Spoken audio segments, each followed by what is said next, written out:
I think now, every time I see an ordinary rock, I'm going to think of this spot.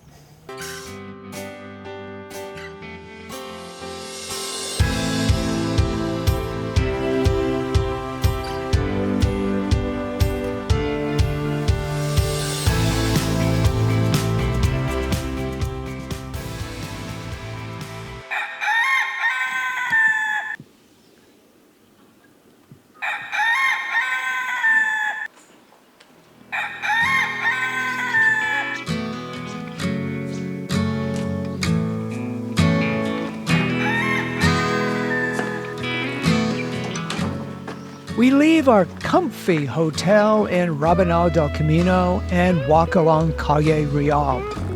For some reason, the usual Camino crowds are either ahead of us or haven't gotten out of bed yet. And we have the dirt road in the quiet morning mostly to ourselves.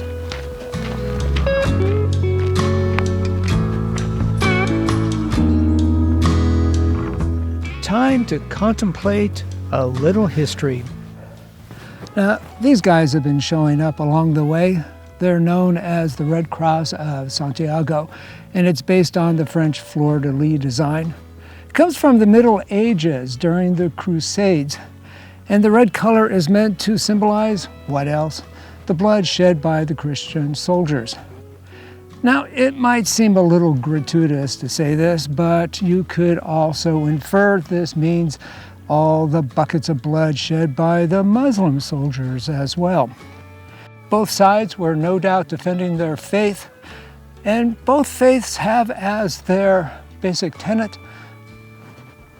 thou shalt not kill. But I'm editorializing from the perspective of the 21st century, and from this point of view, it's easy to see the hypocrisy in all this. But anyway, that's what that means. The road turns into a wooded dirt path and easily climbs farther into the Irago Mountains.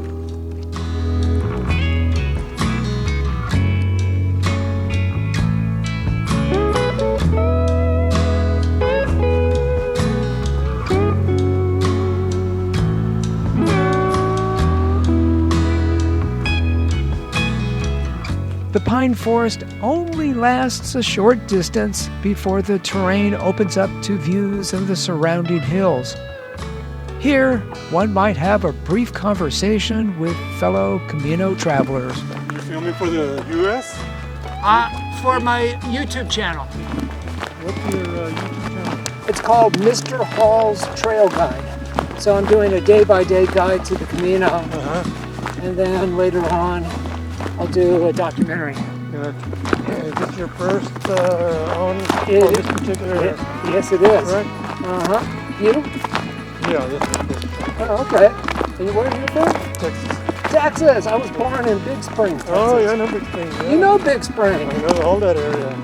Oh, okay. Yeah. After more than 5 kilometers since we left Rabanal, we come to Fonce Badan, a village that was once so close to being a ghost town, there were only 2 people left in the 1990s. However, all the recent Camino traffic has revitalized the town, and although there's a mere 13 people who live here now, the town sports 5 albergues and 3 hotels.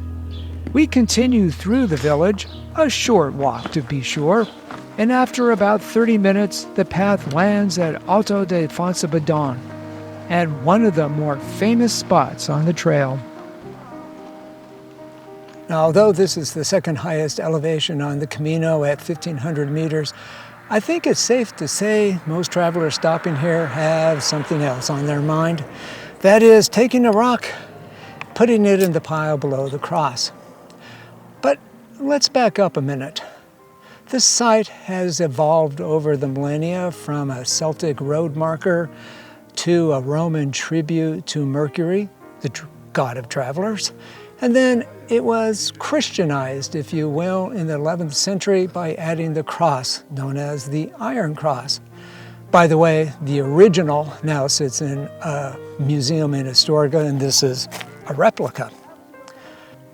The name came from a hermit named Galselmo, who also in the 12th century built a church, a hospice, and a hospital. Now, I happen to think that this could have both secular as well as religious connections. That is, the idea is to take a rock from home, symbolically infuse it with something you want to leave behind, and then drop it in the pile like you would an old pair of socks. Your burden is therefore left behind. From the Iron Cross, or Cruz Ferro, we start downhill, a descent that's going to take another day to complete.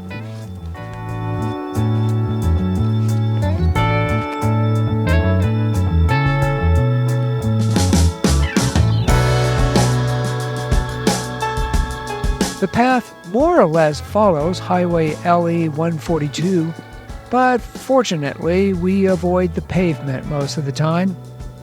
Unless you're someone pushing a cart that can't handle the bumpy trail. Cattle herds start showing up as we cruise through the mountains. The bovine backdrop will continue almost all the way to Santiago. About 2 kilometers later, there's Majarin, home of possibly the most rustic of all albergues with no electricity or running water. Population 1. A guy who claims to be one of the last Templar knights.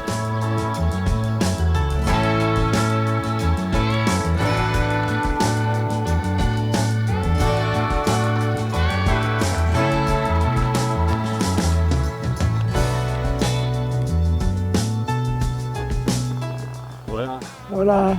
Buen camino. Andrea. Acebo, Carolina. Sí.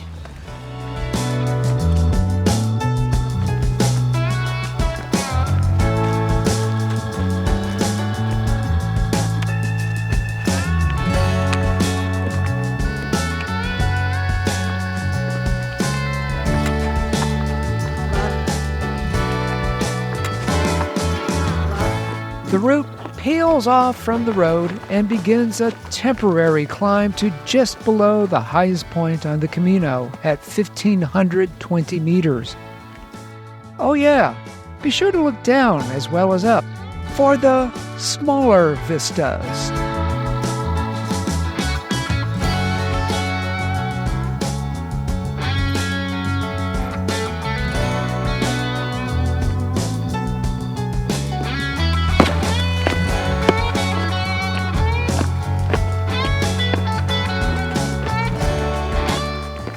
The promised descent continues along shale slopes with views to the various valleys and secluded villages.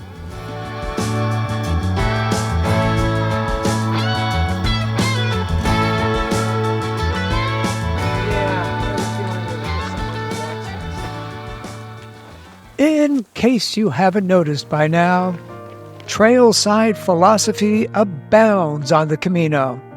In this case, love is the only feeling that we confuse with all the others, because we desire it so much that each scent carried by the wind seems to us to come from its bosom. We'll have to talk about that one with a glass of wine at dinner. After some 16 kilometers for the day, the knee-knocking incline finally brings us to this perch above El Acebo de San Miguel. By the way, Acebo means holly, although, honestly, I didn't see any of the shrubs as we walked.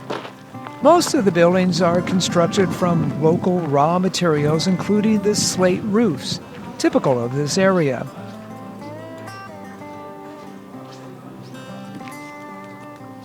We walk through town to our hotel/albergue, a place that feels a little like a resort with its lawns and spa. If nothing else, the sunsets are pretty nice from here.